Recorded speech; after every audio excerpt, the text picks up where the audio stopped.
Tonight we journey to a small dot on the map of Western Maryland, a place nestled in the rolling hills of Garrett Country. It's a town with a name that might make you pause, perhaps even offer a slight, uneasy chuckle. Accident. A peculiar name, born from a peculiar coincidence of colonial land surveying, two parties, unaware of each other, marking the very same ancient oak as the starting point for their tract. The Accident Tract, it was called. And as we'll see, some places seem destined to live up to their names in ways the original surveyors could never have foreseen. Our guide into the shadows of this community is, once again, the late Dr. Moores, the town's longtime medical examiner. His private journals, which he titled Whispers from the Morgue, offer a chilling counterpoint to the official records. They speak of the unspoken, the unsettling patterns only visible to a man whose profession was the study of endings. Much of what I've shared before comes from his more formal diary entries, but recently I've unearthed a series of more fragmented, almost desperate notes. They seem to pick up where one particular case left off, a case he'd initially titled, in his usual diary, The Surveyor's Oak. The call, as his diary details, came on a crisp October morning in '93, the kind where the air is sharp and the fallen leaves crunch underfoot with a sound like breaking bones. A hunter, out before dawn, had stumbled upon a body at the foot of a massive, gnarled oak tree deep in the woods that bordered the old Henderson farm. This wasn't just any oak. Local lore, the kind that seeps into the soil of small towns, whispered that this was a direct descendant, or perhaps even the very same sentinel, as the original surveyor's tree that gave Accident its name. Dr. Moores describes his arrival at the scene. The tree was immense, its branches like arthritic fingers clawing at the gray sky. And there, amidst the roots and damp earth, lay the deceased, a man named Alistair Finch, a newcomer to Accident, someone who had bought a small cabin nearby, seeking, as many do, the quiet solitude of the mountains. The initial assessment by the sheriff's deputy was straightforward: a tragic accident. Finch was known to be an avid birdwatcher, often venturing out at odd hours. Perhaps he'd climbed the tree for a better view, lost his footing on a dew-slick branch and fallen. Or maybe a sudden cardiac event had claimed him in the shadow of the ancient oak. Plausible. Simple. But as Dr. Moores began his work later that day, in the cold, sterile confines of his small morgue, a basement room in the old municipal building that always seemed to hold the mountain chill, no matter the season, the simplicity began to fray. It's here that his formal diary entry ends and these more frantic personal notes begin. His tone changes, becomes more immediate, more terrified. He writes, "Let me tell you about Mr. Finch and why you should never, ever sleep alone in a morgue. It started with the smell, even before Finch was brought in from the Henderson farm. Not the usual morgue cocktail of disinfectant and formaldehyde that clings to your clothes and senses. This was different. Sweet, cloying. Like flowers left too long on a grave, their perfume turned sickly and corrupt. The first night I truly registered it, Alistair Finch was in storage, in drawer number 7 of what locals sometimes morbidly joked was room 13. My small, quiet morgue, a stark, 2-table affair attached to the county clinic. His death was officially logged by the sheriff as an accidental fall. Multiple traumatic injuries, given where he was found by that ancient oak. Standard procedure for the rugged terrains around Accident. But I saw his face when we found him, before the sanitizing work began. His eyes were wide open, staring at nothing on the examination room ceiling, mouth twisted in a silent, contorted scream. Back in my small, quiet morgue, the silence seemed to amplify that frozen look in his eyes. One of the deputies mentioned, almost as an aside, that Finch had left a rambling, incoherent note in his cabin. "They say I killed myself," it apparently read, among other disjointed phrases.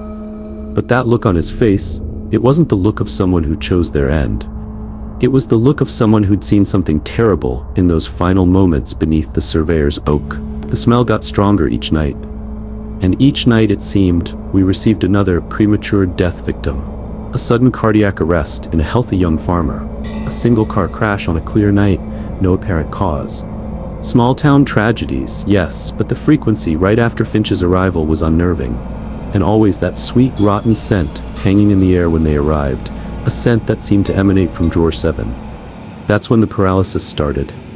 3:17 a.m. Every single night, I'd be finishing up my cases, the last of the living in that cold, tiled space, checking on new arrivals when suddenly I couldn't move. Couldn't breathe.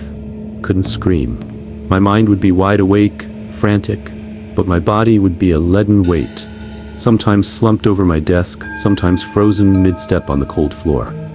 But I could see. The first time it was just shadows moving wrong. Shadows that detached from walls and slithered across the floor like oil, independent of any light source. I told myself it was exhaustion. Double shifts, the stress of mounting unexplained deaths in our small community, too much bitter coffee. This is accident, Maryland, I reasoned. Things are usually quiet.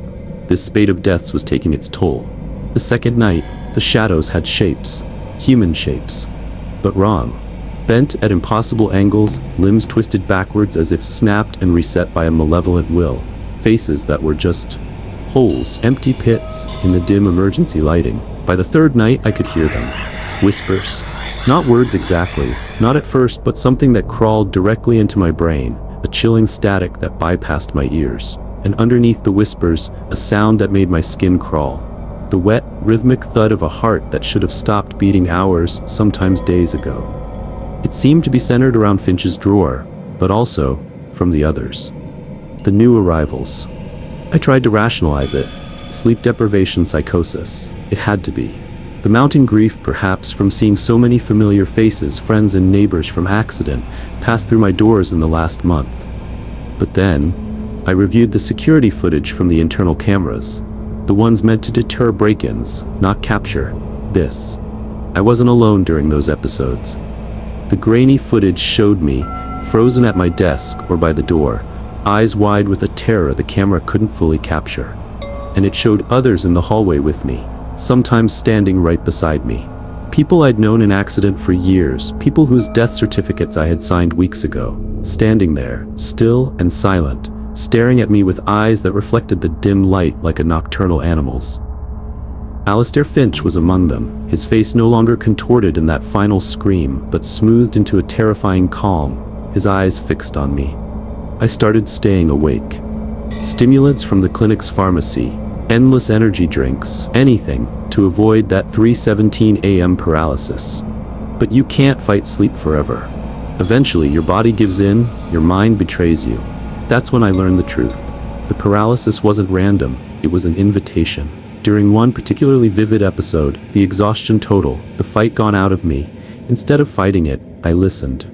Really listened to those whispers that writhed in my mind. And this time, I understood their sibilant collective voice. Come with us, they said. Join the collection. The collection. That's what they called it. Every patient, every soul who died and ended up in room 13 didn't really die in the way we understand it. Not since Finch arrived. They were harvested, taken. Their bodies died. Yes, the vessel was empty. But their consciousness, their essence, was trapped in that horrifying space between sleep and death, between the world of the living and whatever comes after. My morgue, here in accident, had become a larder, a nexus. Perhaps that old surveyor's oak was some kind of gateway. They showed me the others, in those paralyzed waking nightmares. Dozens of them. Former patients, some doctors who'd occasionally consulted from the city, nurses from the clinic, all standing in that morgue hallway at 3:17 a.m., their forms flickering like faulty projections, waiting for their next recruit. Why? I remember managing to push the thought out, a silent, desperate plea during one paralysis episode. The answer wasn't a voice, but a feeling. A cold, vast emptiness that emanated from them. A shared hunger. I tried to quit. I scribbled a resignation note, started packing my few belongings in my small apartment above the general store. But you can't quit the collection. Once you've been marked, once you've felt that paralysis, once you've smelled that sickeningly sweet scent of decay heralding a new arrival, you belong to it. The episodes followed me home. 3:17 a.m. every night, no matter where I was. The shadows stretched from the corners of my bedroom, the whispers clawed at the edges of my sanity. And each time I could feel myself slipping away, becoming more like them, the thudding in my own chest feeling distant. The final night, Dr. Moores wrote, his handwriting was barely legible, a scrawl across the page. Didn't fight it tonight. Let the paralysis take hold. Body growing cold, heartbeat slowing to match theirs, consciousness pulling away from flesh. That's when I saw it. The thing. It's been collecting us. Not a monster, not a demon. It's hunger, a void, feeds on the moment between life and death, that instant, soul vulnerable. Starving so long, learned to create that moment. The surveyor's oak, maybe it anchored here in accident. Sleep paralysis, not a symptom. It's the feeding. Every episode made me more like them, preparing me for the vigil. Too late, already, dead. His final chilling words on that page were, "But here's the thing about being dead. You learn things, terrible things." Dr. Moores was found in his apartment a few days later. The official cause of death was listed as a stroke, but those who found him noted the time on his bedside clock had stopped, at 3:17 a.m., and a faint, sweet, cloying odor that lingered in the room, despite the open window. An odor, they said, reminiscent of overly ripe fruit and damp earth, much like one might find in the deep woods, near an ancient, brooding tree. It makes you wonder about the places that house the dead, about the quiet towns with peculiar names, and about what ancient, unseen hungers might still lurk, patiently waiting to add to their collection. Be careful if you ever find yourself working the late shift alone with only the departed for company. You never know who or what might be inviting you to stay permanently. And if you're reading this or listening to the narration, well, if you've ever woken up frozen in the dark while something breathed beside you in the silence, then you're already marked. The collection is growing. We need more doctors, more nurses, more people who understand suffering, more people like me. So the next time you can't move, can't scream, can't breathe in the dark, don't fight it. Listen for the whispers. Look for the shadows that move wrong. We'll be waiting for you at 3:17 a.m. And when you join us, you'll understand that sleep paralysis was never about being unable to move. It's about being unable to escape. And if you work night shifts anywhere, if you've ever felt that familiar weight on your chest in the dark, ask yourself this. When you finally break free from the paralysis, are you really waking up? Or are you just becoming more like us? Or falling into deep, paralytic sleep syndrome? It is normal though, a horror medical experience. Now, check your clock. Is it getting close to 3:17 a.m.? We're waiting. Sweet dreams. You'll need them.